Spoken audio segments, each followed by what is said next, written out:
নমস্কার, আপনারা দেখছেন দ্য ইন্ডিয়ান ইনফরমেটিভ চ্যানেল। শুরু করছি আজকের আবার একটি নতুন ভিডিও নিয়ে। ইতিমধ্যেই আপনারা জেনে গেছেন যে ভারতীয় নৌবাহিনীর জন্য ভারতের ডিআরডিও এবং একটি বেসরকারি কোম্পানি লারসেন অ্যান্ড টুব্রো, আপনারা প্রত্যেকেই জানেন, তারা কিন্তু দীর্ঘ 10 বছর ধরে গোপনেই ভারতের নিউক্লিয়ার যে সাবমেরিন এসএসবিএন এর সাথে সাথে তারা একই সাথে একটি প্রজেক্ট শুরু করেছিল, সেটি হচ্ছে আর এই ডিজেল ইলেকট্রিক সাবমেরিন। দীর্ঘদিন ধরেই ভারতের এটা একটা পরিকল্পনা, তার কারণ ভারতের যে কোস্টাল এরিয়া, সেখানে আপনাকে চায়নার মতন একটা হিউজ কোয়ান্টিটির যে সারফেস ফ্লিট এবং সাবমেরিন ফ্লিট, তাকে কিন্তু আপনাকে কাউন্টার করার জন্য ভারতের শুধু নিউক্লিয়ার সাবমেরিন নিলেই চলবে না। তার কারণ ভারতের যা অর্থনৈতিক যা পরিকাঠামো, তাতে ভারতের মতন দেশে অন্তত প্রায় 10 থেকে 15খানা নিউক্লিয়ার সাবমেরিন তৈরি করার মতন এই মুহূর্তে সেই ক্ষমতা নেই। কিন্তু এই যে চায়না এবং পাকিস্তানকে একসাথে কাউন্টার করার জন্য ভারতীয় নৌবাহিনীর কিন্তু ডিজেল ইলেকট্রিক সাবমেরিনের দরকার। কিন্তু ঘটনাচক্রে যে ভারতের কাছে এই মুহূর্তে যে সাবমেরিন ফ্লিটগুলো রয়েছে, সেগুলো বর্তমানে প্রায় ডিকমিশনের পর্যায়ে চলে গেছে। এখন আপনারা জানেন যে ভারতীয় নৌবাহিনী প্রায় 6খানা জার্মান থেকে, যে জার্মানির থাইসেন গ্রুপ মেরিন, তার থেকে যে ডিজেল ইলেকট্রিক সাবমেরিন কিনবে, যেটা প্রজেক্ট 75I, সেটা হয়তো আর কিছুদিনের মধ্যেই শুরু হতে চলেছে। এখন ভারতীয় নৌবাহিনীর কিন্তু যে চাহিদা বা ভারতীয় নৌবাহিনীর যেটা রিকোয়ারমেন্ট, সেটা কিন্তু অনেক সাবমেরিনের, প্রায় 18 থেকে 20খানা। কিন্তু শুধুমাত্র 6খানা সাবমেরিন নিলে জার্মানি থেকে তো এই সমস্যার সমাধান হবে না। তো এটা ভারত সরকার অনেক আগে বুঝেই, যে ভারতের ডিআরডিও এবং লারসেন অ্যান্ড টুব্রো, তারা কিন্তু অনেক আগে থেকে এই প্রজেক্টের কাজ শুরু করে দিয়েছে। এখন যেটা সব থেকে বড় ব্যাপার, একটা এই প্রসঙ্গে বলে রাখি, 1988 সালে ভারত যখন জার্মানি থেকে যে থাইসেন গ্রুপ মেরিনের থেকে যে ভারতের শিশুমার ক্লাস সাবমেরিনের যে প্রজেক্ট শুরু করে বা অর্ডার দেয়, সেখানে জার্মানিরা বলেছিল যে আরও কিছু পেমেন্ট করলে তারা এই যে শিশুমার ক্লাস সাবমেরিনের যে টেকনোলজি, কোর টেকনোলজি, তারা ভারতকে হস্তান্তর করবে। আগামী দিনে ভারত চাইলে কিন্তু নিজের মতন সাবমেরিন তৈরি করে নিতে পারে। কিন্তু আমি জানি না তৎকালীন সময় সরকারের কি উদাসীন তারা ছিল এবং তাদের কি কারণ ছিল। অথচ ঠিক সেই সময় সাউথ কোরিয়া কিন্তু সেম এই জার্মান থেকে সেই সাবমেরিন কিনে সেই কোর টেকনোলজি নিয়ে বর্তমানে সাউথ কোরিয়া নিজস্ব সাবমেরিন তৈরি করে ভারতকে অফার করছে। অতএব আপনারা বুঝতে পারছেন যে সেই সময় যদি ইনিশিয়েটিভ না হতো, তাহলে আজকের আমাদের এই অভাগা অবস্থার মধ্যে পড়তে হতো না। তো যাকে তো কি এমন আছে ভারতের এই ডিজেল ইলেকট্রিক সাবমেরিনে, যা কিনা আর 5টা সাবমেরিনের থেকে আলাদা করে দিচ্ছে? আপনাকে প্রথমেই বলে রাখি, ভারত হচ্ছে দ্বিতীয় দেশ যে নিউক্লিয়ার সাবমেরিন ছাড়া ডিজেল ইলেকট্রিক সাবমেরিনে কিন্তু যে ব্যালিস্টিক মিসাইল, মাফ করবেন, যে ক্রুজ মিসাইল, সেটি ভার্টিক্যাল লঞ্চ ক্রুজ মিসাইলের কিন্তু প্রভিশন এই সাবমেরিনে থাকছে। মূলত রাশিয়ার আমুর ক্লাস সাবমেরিনে এই টেকনোলজি রয়েছে। আর ভারতই দ্বিতীয় দেশ যাদের মধ্যে এই সাবমেরিনের মধ্যে কিন্তু যে শুধু হাইপারসনিক মিসাইলস এবং সাবসনিক ল্যান্ড অ্যাটাক এবং সুপারসনিক ব্রহ্মসিয়ার কিন্তু এর জন্য আলাদা প্রভিশন রেখেছে ভার্টিক্যাল লঞ্চ সিস্টেমের জন্য। সাধারণত যে কোনো সাবমেরিন থেকে কিন্তু যে ল্যান্ড অ্যাটাক ক্রুজ মিসাইল বা যে কোনো শিপ অ্যান্টিশিপ মিসাইল ছাড়া যায়, কিন্তু সেগুলো ছাড়া যায় টর্পিডো টিউব থেকে। সেক্ষেত্রে আপনাকে কম্প্রোমাইজ করতে হবে, হয় আপনি টর্পিডো নিয়ে যাবেন, নচেত সেখানে কিন্তু ক্রুজ মিসাইল নিয়ে যাবেন। কিন্তু এখানে আলাদা প্রভিশন রাখা রয়েছে ভার্টিক্যাল লঞ্চ সিস্টেম, যেখানে কিন্তু ভারতের যে আগামী দিনে যে hypersonic land attack cruise missile রয়েছে, সেগুলো তার মধ্যে ইনস্টল করা থাকবে। অপরদিকে টর্পিডোর জন্য আলাদা সিস্টেম এখানে রয়েছে। অতএব আপনারা বুঝতে পারছেন যে একটি ফুল প্যাকেজ হতে চলেছে, একটা ফুল পাওয়ারফুল প্যাকেজ হতে চলেছে ভারতীয় এই সাবমেরিনে। মূলত বলা হচ্ছে যে এটি 2500 টনের, কিন্তু আমি আপনাকে বলছি এটি যখন ফুল লোডের সাবমেরিন হবে, তার কিন্তু প্রায় 3500 টনের উপর কিন্তু ছাড়িয়ে যাবে। অতএব আপনারা বুঝতে পারছেন যে কত বড় একটি এই সাবমেরিনগুলো হতে চলেছে।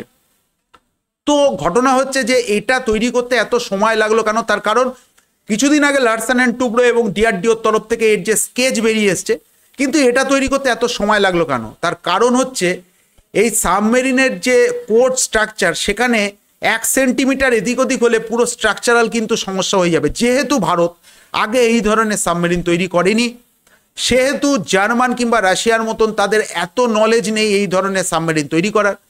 তো তারা এই ধরনের সাবমেরিন তৈরি করতে একটু সময় লেগেছে। কিন্তু এই সাবমেরিনের ক্ষেত্রে তৈরি করার ক্ষেত্রে যে র মেটেরিয়াল দরকার, সেগুলো অনেক আগে থেকেই মজুদ রয়েছে। তো এটি তৈরি করতে খুব বেশি সময় নেবে না, এবং এই যে জার্মানির থাইসেন গ্রুপ মেরিন থেকে নতুন যে সাবমেরিন নেওয়া হচ্ছে তার কিছু টেকনোলজি এই সাবমেরিনের মধ্যে থাকবে। ওভারঅল ভারতীয় নৌবাহিনীর রিকোয়ারমেন্ট অনুযায়ী এই সাবমেরিনটি তৈরি হতে চলেছে। এবার আসছি যে এছাড়া এর যে কি গুণাবলী রয়েছে। মূলত যে ডিজেল ইলেকট্রিক যে সাবমেরিনগুলো হয় সেগুলো সাধারণত ফুয়েল সেল ব্যাটারি ব্যবহার হয়ে থাকে, কিন্তু ভারতের এই সাবমেরিনের মধ্যে কিন্তু ভারতের নিজস্ব তৈরি লিথিয়াম আয়ন ব্যাটারি কিন্তু এর মধ্যে রয়েছে। এখন লিথিয়াম আয়ন ব্যাটারিতে সুবিধাটা কি হবে? মূলত এই যে ডিজেল ইলেকট্রিক সাবমেরিনগুলো খুব সাইলেন্ট হয়, আর এর একটা অসুবিধা হচ্ছে যে এ কিন্তু নিউক্লিয়ার সাবমেরিনের থেকেও কিন্তু বেশি কোয়াইট এবং সাইলেন্ট হয়, কিন্তু সমস্যা হচ্ছে একে মাঝে মাঝে জলের উপরে সারফেসে আসতে হয়, তার কারণ অনেক রকমের অসুবিধা আছে, চার্জারের সমস্যা আছে, এইসব নানা রকম কারণ। তো এক্ষেত্রে যদি আপনি ফুয়েল সেলের বদলে যদি লিথিয়াম আয়ন ব্যাটারি ব্যবহার করেন সেক্ষেত্রে এটি সাইলেন্টের মাত্রা আরও বেড়ে যায়, আর সব থেকে বড় কথা এর এন্ডুরেন্স আরও অনেকটা বেড়ে যায়, যেটা কিনা ফুয়েল সেল ব্যাটারি দিতে পারে না। এছাড়া আপনারা জানেন বর্তমানে ডিজেল ইলেকট্রিক সাবমেরিনকে জলের তলায় বেশি দিন রাখার জন্য এআইপি ব্যবহার করা হয়, যেটা কিনা এয়ার ইন্ডিপেন্ডেন্ট প্রপালশন। এটির কাজ ভারত অলরেডি তৈরি করে ফেলেছে, কিছু কিছু সমস্যা সৃষ্টি হচ্ছে। তার কারণ মনে রাখবেন ভারতের যে এয়ার ইন্ডিপেন্ডেন্ট প্রপালশন এটা কিন্তু বিশ্বের সব থেকে উন্নত মানের এয়ার ইন্ডিপেন্ডেন্স প্রপালশন হতে চলেছে। একসাথে ভারত এবং স্পেন যে ধরনের টেকনোলজি ভারত তৈরি করেছে বা স্পেন তৈরি করেছে তা বিশ্বের কোনো দেশের কাছে নেই, ইভেন কি জার্মানির কাছেও কিন্তু নেই। এছাড়া এই যে সাবমেরিনগুলোর ক্ষেত্রে শোনা যাচ্ছে এখনো পর্যন্ত কনফার্ম না, যেটি হচ্ছে পাম্পজেট প্রপালশন, যেটি ভারতের ডিআরডিও অনেক আগেই তৈরি করে ফেলেছে, সেই পাম্পজেট প্রপালশন কিন্তু এর মধ্যে ইনস্টল করা থাকবে।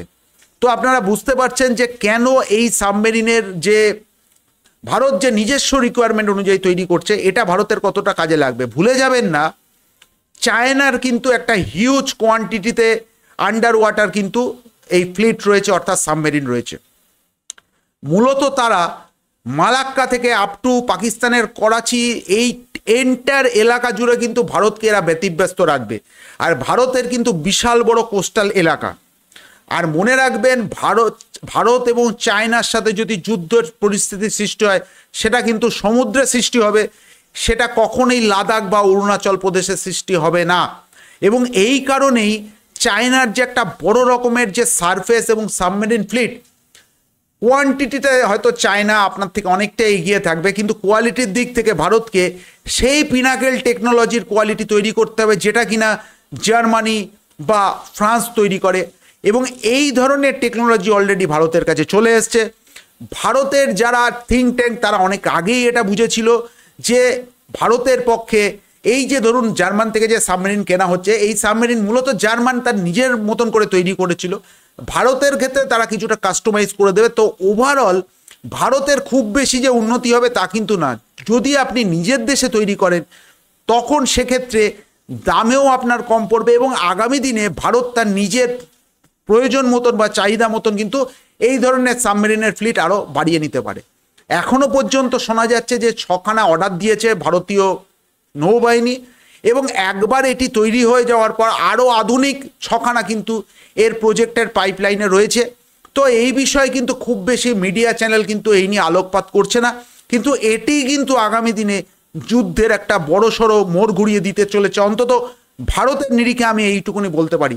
তো ওভারঅল একটা বিশাল বড় প্যাকেজ নিয়ে আসতে চলেছে ভারতের এই ডিজেল ইলেকট্রিক সাবমেরিনটি। তো এই বিষয়ে আজকের আমরা শেষ করছি এখানে, আরও অনেক ইনফরমেশন আসবে ভবিষ্যতে আপনাদের সামনে শেয়ার করব। তো আপনাদের যদি এই বিষয়ে কোনো কমেন্টস থাকে অবশ্যই কমেন্টস করবেন। তো ভিডিওটি এখানেই শেষ করছি। ভিডিওটি কেমন লাগলো অবশ্যই আপনারা কমেন্টস করে জানাবেন। জয় হিন্দ।